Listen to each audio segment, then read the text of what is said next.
We know who the Black King and the White Queen are, but who is the Red Queen? Find out when I do an advanced overview of the Marauders hardcover from Marvel Comics. So, let's get started.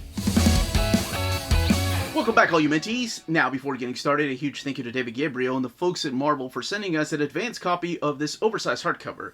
This OHC is due out in the direct market on September 1st, and then a couple of weeks later in the book market. So the book market, again, being Amazon, Barnes & Noble, everywhere you can get books outside of your local comic book shop, or places like cheapgraphicnovels.com, Giant Breed Collectors, In Stock Trades, Tales of Wonder, Walt's Comic Shop, and places like that. What we're looking at here is the Marauders oversized hardcover. Here's what the front cover looks like. We have Sebastian Shaw and, of course, Emma Frost, and then this, what is that, gelatin? Jelly? Or is that some Kate Pryde shape ruby?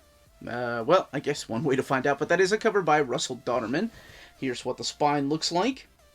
And then the back of the book. The book retails for $34.99. So it does have the design similar to that of Excalibur or the House and Powers of 10. As a matter of fact, this is what it would look like on your bookshelf if you're getting them in oversized hardcover. Now, they are available in trade paperback format. You have Volume 1 and Volume 2. This collects everything that's in here in this volume, and you have Volume 3 coming out this week.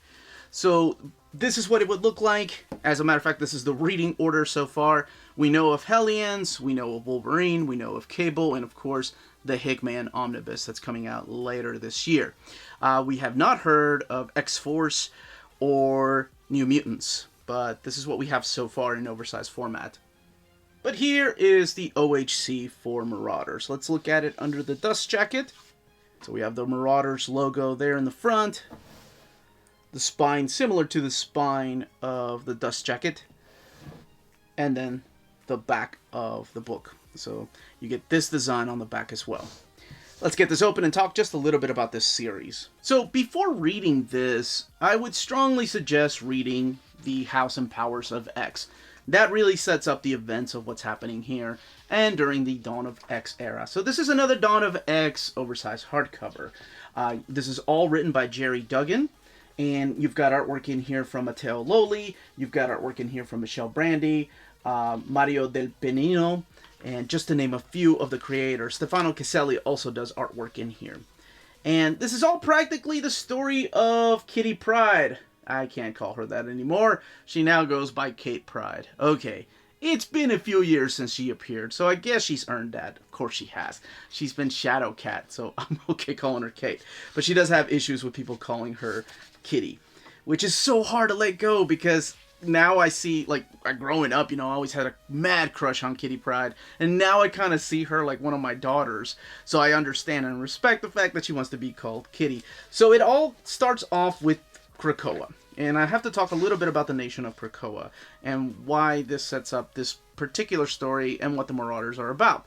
So the nation of Krakoa, without going into spoiler territory, is a nation that Professor Xavier and friends put together for mutants. Now, they want to be recognized by the nations around the world as an actual nation for mutants. So, what they do is they make a deal with the entire world and say, hey, world, you can have some medicine. We can give you some medicine that will let you live longer, that can cure diseases that you haven't found the cure for. You just have to acknowledge the fact that we are a nation. So, that sounds like a good deal. All right. So Krakoa, of course, is the mutant island that was first introduced in the pages of giant-sized X-Men. Has these portals that you can go through for mutants to walk, and only mutants can walk through to get to Krakoa. For some reason, it's explained later on, Kate cannot walk through the portals. So she breaks her nose in the very first few pages, and she's kind of stuck. She can come to Krakoa via ship, and she's bringing in things, like for Wolverine, she's bringing in beer, but she gets called to do something else. And that's what Marauders is about. So, the name, of course, Marauders, coming from Mr. Sinister's Marauders. It's interesting that they went with Marauders. I'm curious as to if the first idea was to use Hellions instead of Marauders, and then Marauders' title be called Hellions, or, I'm sorry, vice versa. I get confused. But, you know, Mr. Sinister's Marauders. I thought that title, that's known as Hellions now, would have been called Marauders. But instead, they went with Marauders for this particular title. Damn, I just confused myself. Hope I didn't confuse anybody else. You following me? Cool. Alright, so the Marauders are villains during the Mutant Massacre, and they're the ones established by Mr. Sinister. That's what I was getting at. Mr. Sinister leads a team now called the Hellions, but it was the White Queen during the New Mutants days that first established the Hellions. Now, that was so much easier than the complicated thing I just said a few minutes ago. Alright, so Kate Pryde, along with the original Iceman and the original Pyro, because Pyro's back. That is one thing I'm going to state here. It's not much of a spoiler because I'm sure it's been out for a couple of years, but there are characters that can come back from the dead now during the Dawn of X. Nobody really stays dead. There are some rules where characters do stay dead. You can find out exactly how all that happened by reading House and Powers of X. But the original Pyro's back. He's the one that died during the Dream's End storyline, which also killed off a couple of characters. Some of them are back, some of them are still dead. But you also have Storm and you have Bishop. So pretty much their main mission is to go and recruit mutants, because not every nation acknowledges the fact that Krakoa is a nation. Not everybody respects that. They want to keep the mutants to themselves, whether to weaponize them or because they just like ruling over everybody. And they treat mutants differently. So Bishop is out there kind of doing his detective thing, trying to find out who exactly has been kidnapped. There are rumors that some mutants go through portals and have never been heard of again. And then you have the White Queen. So I mentioned a little bit earlier about the Black King and the White Queen, Hellfire Club. And the White Queen makes a deal with Kate. She says, in order to do this, you must join this inner circle. And she offers her the role of the Red Queen. And that's practically it. That is the story of this. It's just this group of characters that go through here, and each cover's done by Russell Dodderman, by the way, and rescue mutants from islands, from nations that don't want to let them go. And then, of course, their boat, they do get a massive, awesome boat, gets invaded quite a lot. You get a lot of appearances here from characters outside of the mutant world, such as Batroc the Leaper. And you do have a lot of returning characters here from the pages of Generation X, the pages of New Mutants, the pages of X-Men that we haven't seen for a number of years. And that's one of my favorite things that I do enjoy about this era. There's the Executioner, first appearance, I think it was Annual 15 of Uncanny X-Men. He had a pretty interesting storyline. He would keep his the weapons of his enemies. I thought that was, okay, that was cool to me. I think Jason Pearson drew that. You have the return of Callisto here without the tentacle arms, but we've seen that before. But for the most part, this is the story of Kate and her crew. Now, things happen here because you make a deal with the Hellfire Club. Of course, things are going to go the wrong way. So there's betrayal, there's lies, and that's a fun story. I'm not going to lie. This is one of my favorite runs that has come out of Dawn of X. Now, my favorite happens to be Hellions, actually. So I'm really excited that that's getting an oversized hardcover. But I really like Gerry Duggan's interpretation of Kate Pryde. I think he does a really good job. He understands the character's past, but we have to move forward. And part of moving forward is letting go of the past. I think I've had a hard time calling her Kate Pryde because of that. I think up until a couple of months ago, I was still calling her Kitty, because in my eyes, she was always Kitty Pryde.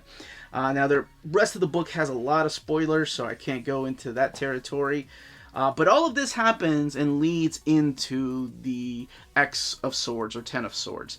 Do you need to have read this before reading X of Swords? Absolutely not. You can enjoy that by itself. The only two books I suggest reading before reading the X of Swords is X-Men by Hickman and Teenie Howard's Excalibur. That's really about it. Although Kate and her crew do make an appearance. And I also have to be careful with the covers in the back here, because some of them have spoilers. The book has 336 pages, and like I mentioned, retails for $34.99. Here, let me skip the next few, because those are spoilers. And here are some variant covers. So the variant covers are collected, for the most part, in a full splash page. Skipping a couple. It's an awesome picture by Philip Tan, and that one right there is by Wills Portacio. And then some of them are thumbnails. Oh, Alan Davis. Classic. Okay, so the book is printed at the iMac printer in Turkey. Really not much to show there. There's really not much of an eye. But one thing about this particular oversized hardcover compared to the Excalibur oversized hardcover is its paper. It's definitely thinner than the Excalibur oversized hardcover. So you can kind of tell the artwork on the opposite page, especially when the scenes are white. And sometimes I was reading this and one of my pages got wrinkled because the paper's so thin. Now, I know that doesn't bother a lot of people, but I did want to point that out. As far as the binding, let's look at some spread pages if there are any. The way the story is written, there aren't really that many spread pages, but I did want to show how badass Gerry Duggan makes Kate Pryde. Look, she faces a gun in between two soldiers' legs. That's badass. You don't want to mess with that woman. But let's look in the back. I just wanted to show how the book is laying over, and then towards the back here how it lays over. But that, as they say, is that. If you're interested in purchasing this book, don't forget to check out our sponsor, cheapgraphicnovels.com, your online home for brand new graphic novels and collected editions up to 50% off cover price. They pride themselves on packaging your books so they arrive safely and in excellent condition, as well as prompt and helpful service. Check out the bargain deals for up to 90% off cover price. CGN is excited to announce that they are now taking pre-orders. They're making it easier for you to ensure that you don't miss out on the hottest releases. CGN is currently running a special promotion for you Minties. If you're a first-time customer, let them know that you were referred by Near Mint Condition at the checkout, and you'll receive a credit for free shipping on your next order. This promotion is valid for U.S. customers only. Cheap Graphic Novels, your source for the hottest books with the kind of deep discount and quality shipping and customer service that will keep you coming back for more. If you live in Europe and are interested in buying and pre-ordering Omnis, then you should definitely check out Walt's Comic Shop in Berlin, Germany. They have the cheapest pre-order prices for Marvel and DC big books within the EU, flat shipping rates of €9.90 for all EU countries, extremely careful and sturdy packaging, and all emails will be answered within 24 hours. They also offer a superb selection of new titles and out-of-print books on their website. Just head over to waltzcomicshop.com for more great deals and rare titles. And for a limited time, you can use the code NEARMINTCONDITION, all one word, at the checkout and get free shipping for all EU countries with your first order.